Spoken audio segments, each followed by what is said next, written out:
Tere päevast teile kõigile ja tere tulemast kuulama tänast loengut, mis räägib Korea olulisusest. Minu nimi on Aavo Martinson ja ma olen Tallinnas asuva rahumaja juhataja.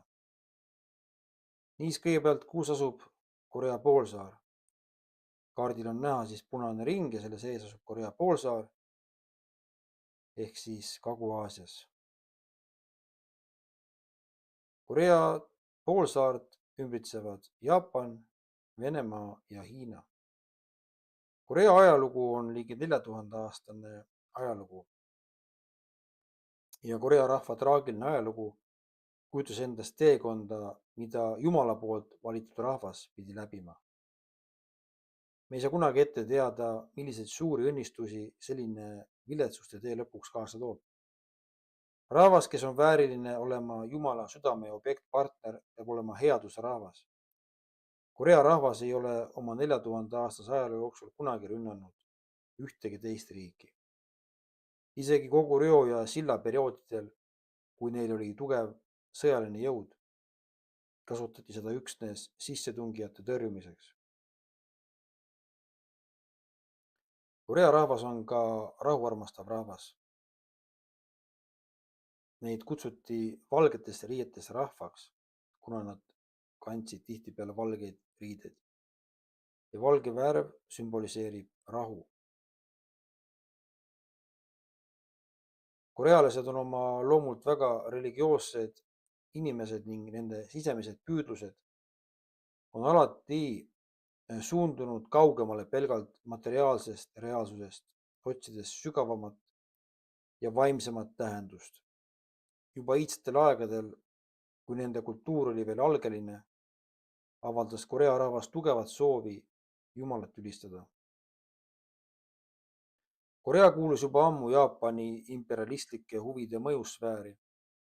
USA kaitseleping, mille sõlmisid 1905. aastal jaapanlane Hirobumi Ito ja korealane Wang Yongli, määras Koreale Jaapani protektoraadi staatuse.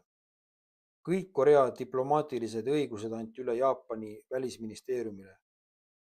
Jaapan määras ametisse kindralkuberneri ning paigutas igasse piirkonda sõjaväeametnikud, kes kontrollisid kogu Korea siseelu.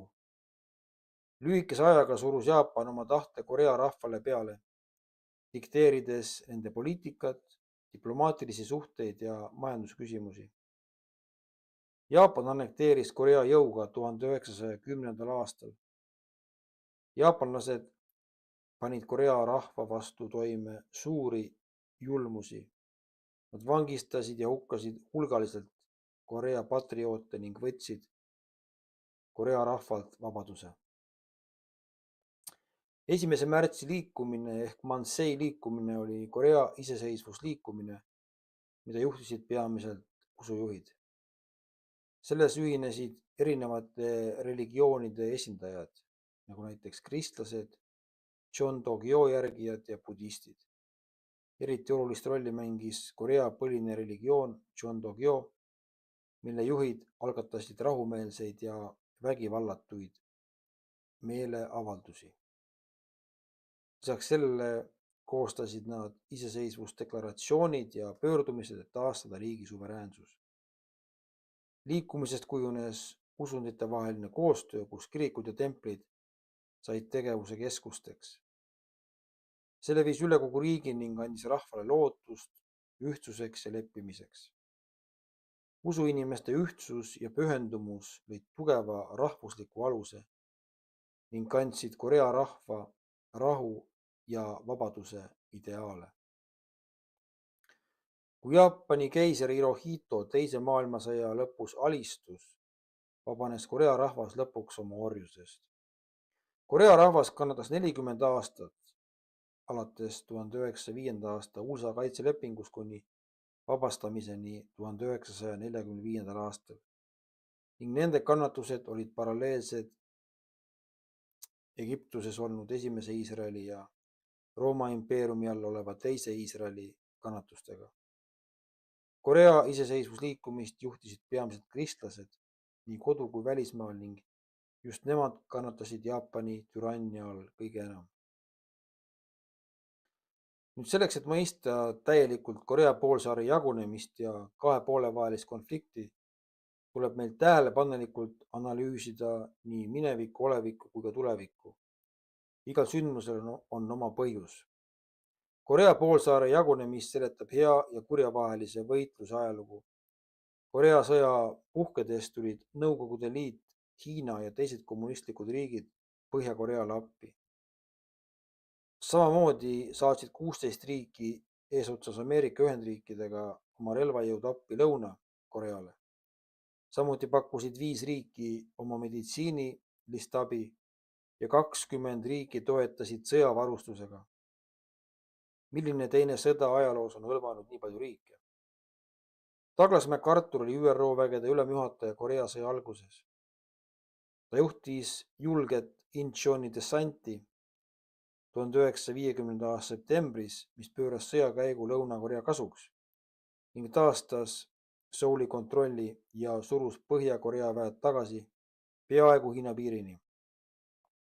Põhjus, miks kogu maailm osales väikeses Korea riigis toimunud sõjas, seisnes selles, et sõda esindas võitlust kommunistliku ja vaba maailma vahel. Võib öelda, et Korea pind sümboliseeris kogu maailma, kus headus ja kurjus pidasid maha verise võitluse.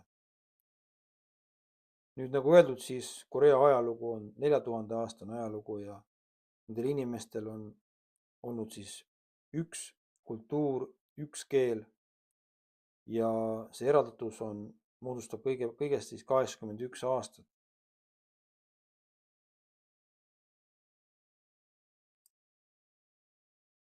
Doktor Moon on öelnud oma autobiograafias Korea poolsaare kohta. Korea poolsaar on üks viimaseid jagatud riike maailmas. Meie vastutus on ühendada poolsaar. Me ei saa pärandada jagatud riiki oma järeltulijatele. Ei saa lubada, et üks rahvas on jagatud, et selle riigi rahuarmastavad elanikud ei saa näha oma vanemaid, vendi ja õdesid. Põhja- ja Lõuna-Koread jagav joon tõmmati inimeste poolt. Riiki võib selliselt jagada, kuid mitte tema rahvast. See, et me ei suuda üksteist unustada ning igatseme üksteise järele isegi pärast 50 aastast eraldatust, räägib sellest, et me oleme endiselt üks rahvas. Nüüd, kuidas on arenenud inimkonna tsivilisatsioonid ja kus asub selle kulminatsioon? Me oleme tuttavad Egiptuse tsivilisatsiooniga, mille keskmes oli Niiluse jõgi. Mesopotaamia tsivilisatsiooniga Tigrise ja Eufrati jõgede vahel. Induse tsivilisatsiooniga Induse jõel ja varase Hiina tsivilisatsiooniga, mille keskmes oli Kollane jõgi. Tsivilisatsioon liikus aja jooksul Vahemere kallastele, kus Vahemereäärsed tsivilisatsioonid puhkesid õide Kreekas ja Roomas. Ajalugu arenes edasi ning tekkis Euroopa mandri tsivilisatsioon. See mandri tsivilisatsioon sai omakorda aluseks Suurbritannia saare tsivilisatsioonile, mis lõi õide Atlandi ookeani sfääris.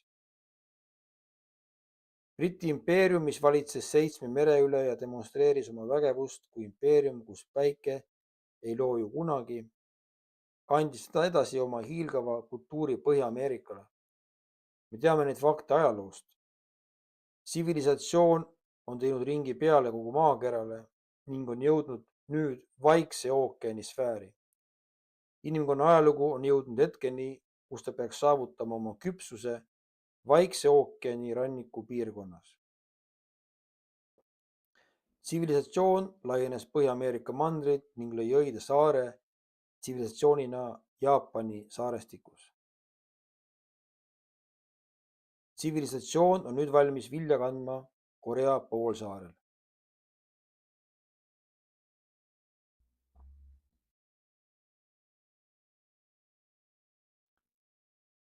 Kõik tsivilisatsioonid saavutavad oma küpsuse Korea poolsaarel. Korea poolsaar on maailma miniatuur.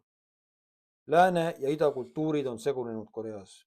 Kõik suuremad maailma religioonid on Koreas esindatud idakultuur budism, konfutsionism ja lääne kultuur kristlus. Võitlus Korea poolsaarel tähendab võitlust maailmas. Rahu Korea poolsaarel tähendab rahu algust kogu maailmas. Korea ühinemisest saab alguse kogu maailma ühinemine. Korea poolsaarel on sama positsioon kui Roomal 2000 aastat tagasi. See, kes valitseb merede ja ookeanid üle, see valitseb ka maailma üle.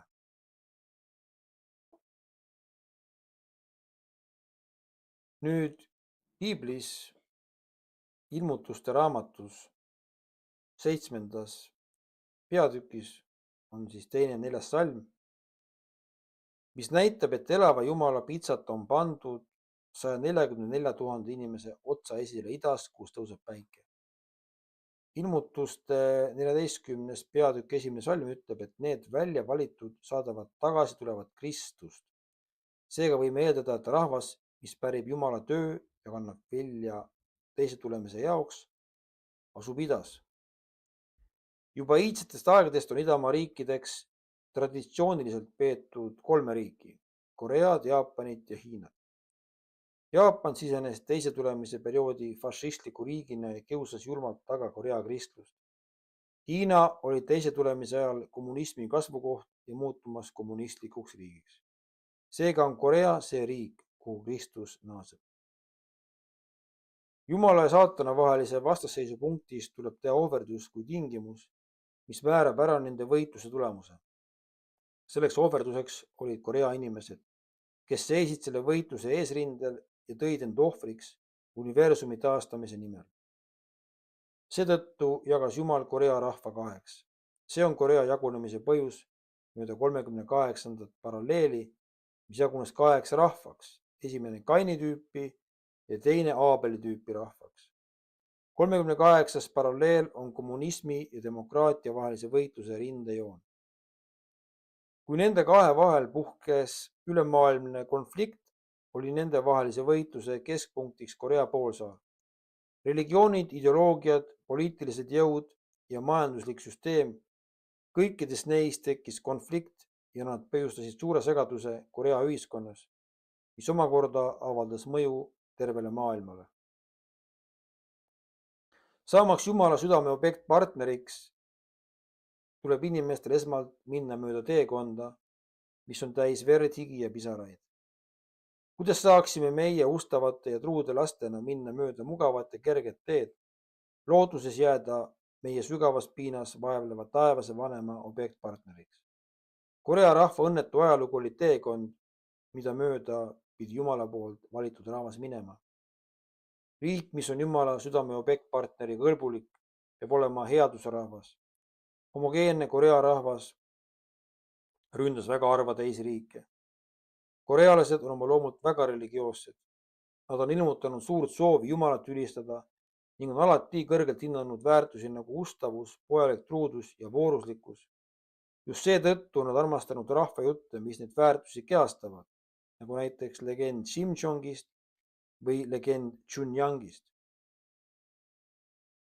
Põhja- ja Lõuna-Korea peavad ühinema, kuna Korea on alati olnud üks riik ja üks rahvas. Põhja- ja Lõuna-Korea inimestel on ühine ajalugu. 1948. aastal jagunes aga Korea poolsaar Põhja-Koreaks ja Lõuna-Koreaks, kus põhjas valitseb kommunistlik ideoloogia ja Lõuna-Koreas demokraatia. Nagu öeldud, siis kestev rahu maailmas saab alguse Põhja- ja Lõuna-Korea taasühinemisega. Korea poolsaar on justkui maailma miniatuur. Kui Korea poolsaarel valatakse verd, siis tehakse seda ka mujal maailmas. Kui poolsaarel toimub leppimine, juhtub sama ka kõikjal maailmas. Korea poolsaare ühinemine toob kaasa kogu maailma ühinemise. Korea poolsaar asub kõige soodsamas kohas geopoliitilisest vaatekohast. Tema vastas asuvad nii Jaapan kui ka Vaikse ookeani Ameerika Ühendriigid. Ta on ühendatud ka Aasia ja Euroopa mandritega ning jagab ühist piiri Hiina ja Venemaaga.